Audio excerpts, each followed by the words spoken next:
has sit very tight and control himself too much.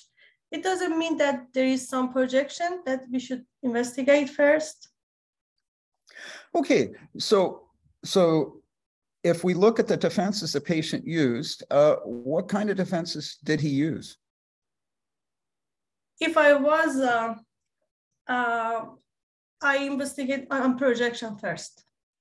Right, I understand that would be your hypothesis, that you would look at projection, right? But as we look at the evidence, what were the defenses the patient actually used? Self-doubt. Self-doubt, right? What else?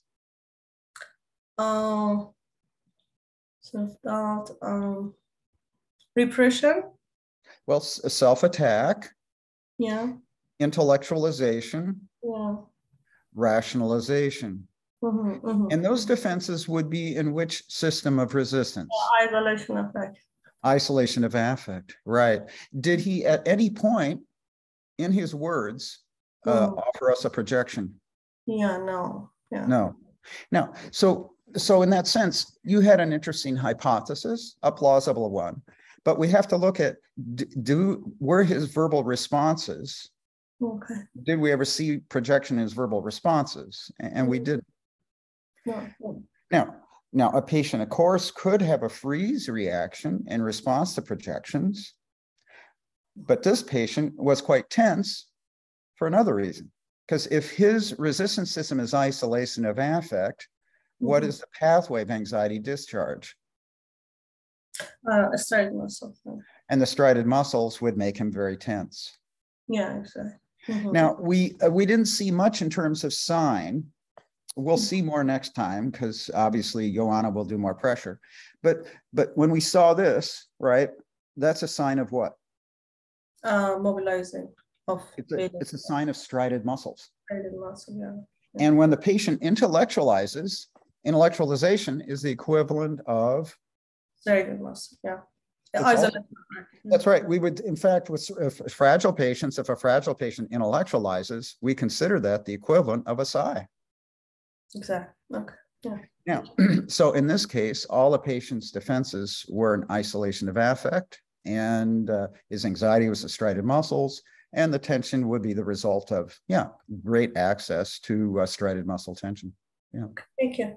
Sure. How does that change your understanding of assessment? Actually, I think I focus on character defense too much, and it was better to investigate more other areas too. Well, actually, you made an interesting assessment. And it's a kind of assessment we oftentimes make. We'll see tension, right? You saw tension. You saw a physical symptom. And then when you saw the physical symptom, you thought, oh, must be projection. Whereas when we see a physical symptom, then we have to see, what is the context? In other words, this symptom occurs in the context of what defenses? So if we look at the session and we see 10 defenses, then we see the system of resistance, isolation of affect. Oh, this tension is occurring in the context of isolation of affect. So that tension be a result of striated muscles. So this is very important, that oftentimes we'll see a look in someone's face, there'll be a gesture or tension. And if we look at that symptom without seeing the context, that symptom could mean anything, right? Because you're right, that tension could mean a freeze reaction, right, in a fragile patient due to projection, but it can also be just tension in a patient who is in striated muscles. So this is why whenever we see a tension, a bodily symptom, gesture, facial expression, always look at the context of the defenses and the context of the anxiety that you're getting. And then you can understand how it fits into a larger picture. Exactly. Yeah. Thank you. Yeah.